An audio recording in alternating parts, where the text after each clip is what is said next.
As we wait to hear from them, however, let's turn now to someone who says her foreign policy experience makes her the best candidate to replace Biden in November. Joining us now to discuss, former U.S. Ambassador to the United Nations and Republican presidential candidate, Governor Nikki Haley. Governor Haley, thanks for joining us. So I want to ask you about the CNN reporting about President Biden's increasing frustrations with Benjamin Netanyahu, with Biden feeling that Netanyahu is ignoring his advice, obstructing humanitarian relief efforts in Gaza.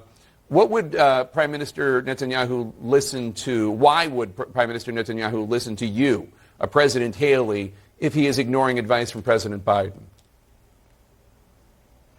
Well, if you're going to be a friend, you should be a friend. What you shouldn't do is go sit there and put conditions on a friend who's been brought to her knees. Israel went through a tragic situation October 7th, and Biden said that he was going to support him, and yet all he's done is try and lecture them and dictate and tell them what to do. We didn't want anybody to tell us what to do after 9/11. We knew exactly what we needed to do, and we knew exactly what we wanted to do to make sure that evil never happened again. You know, I've watched this story before, Jake. Everybody runs to the side of Israel when she gets hit, but no one's anywhere to be found when she hits back. And you have to look at this situation. Why is Biden so disappointed with Israel? Why is he saying Israel's not listening to him? Why isn't he disappointed with Hamas? Why isn't he disappointed with Iran? If you're sitting there and worried about what's happening to the people in Gaza, as we all are, why isn't the first question, why isn't Egypt taking them? Why isn't Turkey taking them? Why isn't Qatar taking them? If you're meeting, with the leaders of Jordan, why aren't Jordan taking them? Why is it Israel's problem to deal with that? You know why none of the Arab countries are taking them? Is because they don't know which ones are Hamas and which ones aren't. And they don't want to take that threat on themselves. So why would you ask Israel to take that threat on? It's unfair. It's not wise. Let Israel finish the job. They care about human life. You see that in the fact that they tried to get these two hostages out. We need to let them finish their job. It's interesting that you raised the topic of after 9/11, we didn't want to listen to what any other country had to say about how we would respond. But just philosophically, shouldn't we have? I mean, it's hard to look at what the United States did in terms of Iraq, and then, of course, the 20-year war in Afghanistan, and not think that we could have taken some advice. I wasn't planning on asking this question, but, no. But philosophically, what do you think? So I'm not talking about Iraq or Afghanistan. What I'm talking about is the emotions we felt after that, is understand that we were deeply wounded, we were deeply angry, and all we wanted to do was to make sure that we made a wrong right. That's how Israel feels right now. So first, understand that they're hurt and they're bruised and they're broken. Second, understand that Hamas has said that when they get the chance, they're going to do this to Israel again. And so Israel's biggest concern is how do they protect the Israeli people from this ever happening again? Biden needs to understand that if he expects Israel to listen to them. Instead, he's lecturing them. That's not the way you're going to get Israel to listen. You have to look at what Israel's top agenda is. It's to protect the Israeli people. Biden has to show that what he's asking them to do will protect the Israeli people, and he should want that for them. Instead, he's so focused on the people in Gaza, yet he hasn't gone to any of the regional friends to say, why aren't you doing anything to get Hamas to stand down? Why aren't you doing anything to get Iran to stop? Let's not forget, Iran is at the center of all of this. Why has Joe Biden not put sanctions back down on Iran fully? He's yet to do that. That's what he should be focused on, not on sitting there telling Israel what to do. So Donald Trump, as you know, over the weekend suggested that he would tell Russia to do whatever the hell they want to any NATO member that doesn't spend sufficient on defense spending, which is part of the NATO agreement. A number of Republicans have come out and backed Trump's comments today. I'm not sure if you saw yesterday Senator Marco Rubio saying that, look, Donald Trump doesn't talk the way somebody who's a member of the Council on Foreign Relations talks, but he was just talking about getting these other NATO countries to start pulling their weight. Why do you think so many Republicans have downplayed this and you have found it alarming? Well, first of all, in the administration, he talked many times about getting out of NATO, behind closed doors and publicly. So that's just a fact. But the idea that he would side with a thug, the idea that Trump is saying that not only is he not going to defend our allies, who were with us after 9/11, by the way, but that he's also going to tell Putin to go ahead and encourage him to invade them is unthinkable.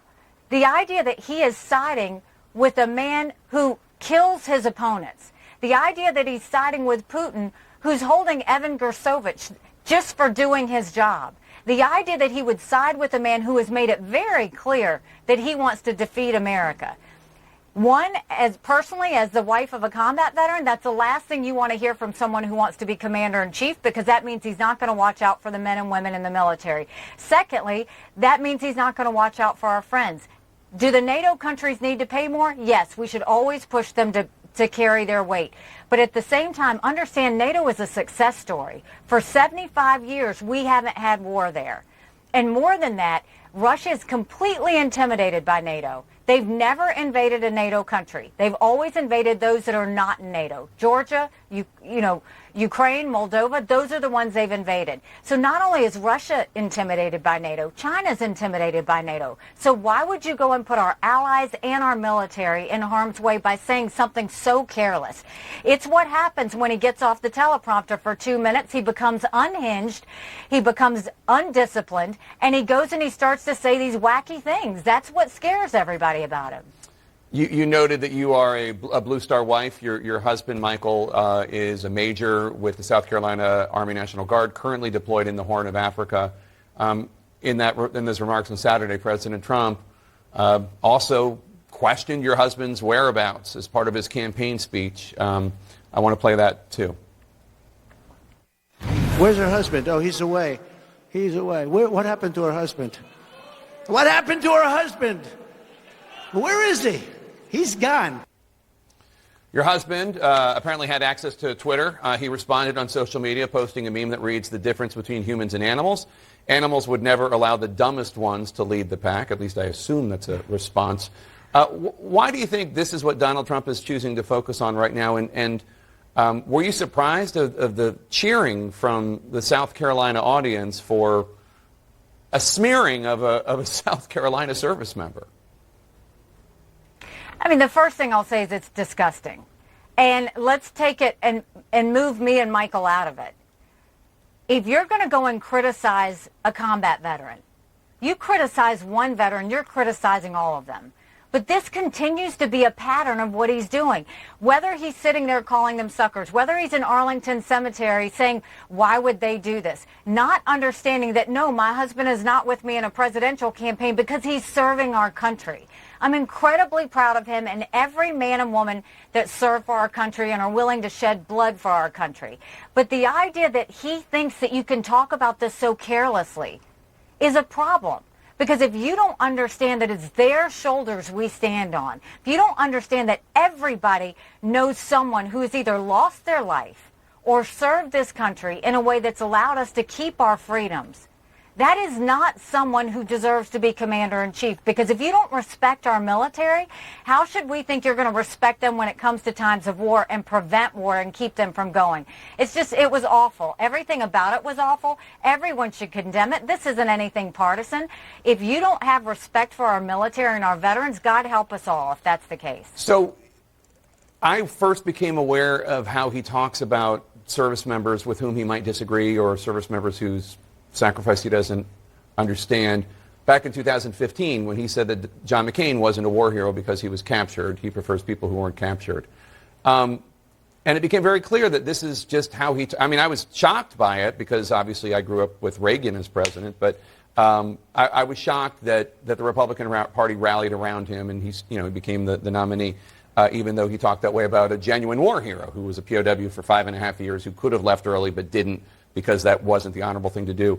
But you went to work for him. Now, I understand a lot of patriotic Americans went to work for Trump hoping to be ballast in the ship and keep things steady for the United States of America. But you did go work for him after he made comments like this about other veterans. Can you just explain that decision? Were you just trying to do what was right for the country? Like, how did you wrap your brain around it? Well, I think at first when he said things, in 2015, you didn't know whether it was a slip of the tongue or whether this is who he was. I was proud to serve America in his administration. That's who I worked for, is the people of America. And to serve in his administration, I was proud to do that. There were many times that I said to him that he was his own worst enemy. There are many times when I picked up the phone or I showed up in his office and told him that something he was doing was not right. I always told him the truth. I always spoke up for what I thought a strong America should be. And quite honestly, he always listened to me, and he was very respectful because he knew I said the truth and he knew that I was looking out for America. The problem is, here you have 70% of Americans who have said they don't want a Trump-Biden rematch. The majority of Americans don't want Trump. The majority of Americans don't want Biden. And now you have 59% of Americans who have said that Trump and Biden are too old.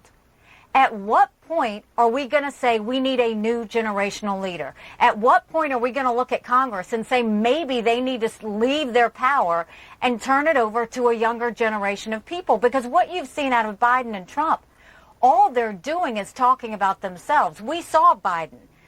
So the special counsel says that he, is mentally deficient and that he is starting to do that. He comes out, he gives a press conference, he's angry, and then he gets some things wrong again. But then we see Trump. He goes out and he does a rally, goes 2 minutes off the prompter, and he's completely unhinged. And so my question is, when we have a country in disarray and a world on fire, why are we really going to let it come down to two 80-year-olds running for president? When we need someone who can serve 8 years, fully disciplined, fully willing to work to get our country back on track. It's a wake-up call for everybody, an absolute wake-up call. And I'll tell you this, in a general election, we're given a choice. In a primary, you make your choice. The people of South Carolina and the states after that have the ability to make their choice. It's time that we have our voices heard. It's time that we right this ship. So obviously you're running in South Carolina, and you've told me that you plan to be around, well, obviously you want to be the nominee and then the president, but you're going to be around at least until Super Tuesday. If the unthinkable happens in your view and you do not win, will it be difficult to support Trump as the Republican Party's nominee, given what you think about him, quite obviously? Well, first, I think that you need to know that I am going to beat President Trump, but you should ask him if it'll be difficult for him to support me. Well, I would, but he doesn't do interviews with anybody who's not friendly, and on the program with him, and he's already made it clear that he does. I mean, he didn't sign the GOP pledge in 2016, I don't think, and he's certainly not signing it now. So I'm sure he would say no. But I guess are you not going to commit to voting for him if he becomes the nominee? Well, what I'm saying, I said from the very beginning when there were 14 candidates on the stage that any one of the 14 would be better than Joe Biden. Right now, you see what's happening with Joe Biden. I think for the good of the country, the Democrats need to find a new candidate. They know that. Everybody knows that. And I think there's a time, I don't think that Joe Biden's going to end up being the nominee. I think that there is a time that's got to turn over. And the party that gets rid of their 80-year-old candidate is the party that will win. And that's what I'm trying to tell Republicans right now. This is the time that we need to be sober and start realizing what we need to do to fix things. We can't continue. You look at what happened last week. Here, Trump loses the immunity battle. He'll now be Citizen Trump. Republicans lose the situation with the border. They lose the situation with Israel. The RNC chair loses her job. The RNC is broke. Trump has spent $50 million in campaign donations on his personal legal fees. That is not what you need to win an election. And it's a pattern of losing that everything he touches, he loses. We saw it in 2018. We saw it in 2020. We saw it in 2022. How many more times do we have to go back to the same person and say, and then finally decide maybe he's the problem? Because I know he's the problem. Now we need the rest of America to get in a voter booth and show that he's the problem. Before you go, Governor Haley, have you talked to Major Haley? Have you talked to your husband? It must be annoying to be attacked like that when you're serving your country and in the Horn of Africa. How's he handling it all? Well, I think the first thing is to know that he has always been with me in every election I've ever run. It's difficult to do it without him because he's like my right arm. So you feel like part of you is missing. They have been without internet, so I was able to catch him for a brief period of time. I saw the tweet just like you saw the tweet. I did not get a chance to talk to him when that happened. But I will tell you, I mean, look, he's angry. I mean, he and his brothers and sisters, they don't go there just because for kicks and giggles. They go there because they still believe in this amazing experiment that is America. They're willing to go and sacrifice their lives and their families because they still believe America's worth fighting for. And when anybody mocks it or makes fun of it, it does make them all question, like, what's happening to America? And that's a very sad state of affairs. If you want to see why our recruitment is down in the military 25%, it's because of comments like that. It's because of how America has treated our veterans. It's about the fact that we don't have their back when times like this matter. And so, look, I mean, he loves our country. He's going to do what he needs to, and so will his brothers and sisters in the military. But you should also know, military families sacrifice just as much. And we are bonded together. And when things like this happen, it hurts every one of us. And that's why this was so wrong. It was wrong. And I am sorry to all the military families and the service members out there who are so selfless that a comment like that would be made. Presidential candidate Governor Nikki Haley, thanks for joining us today. Appreciate it. Please send our best to your husband. Thanks so much. Go to NikkiHaley.com and join us.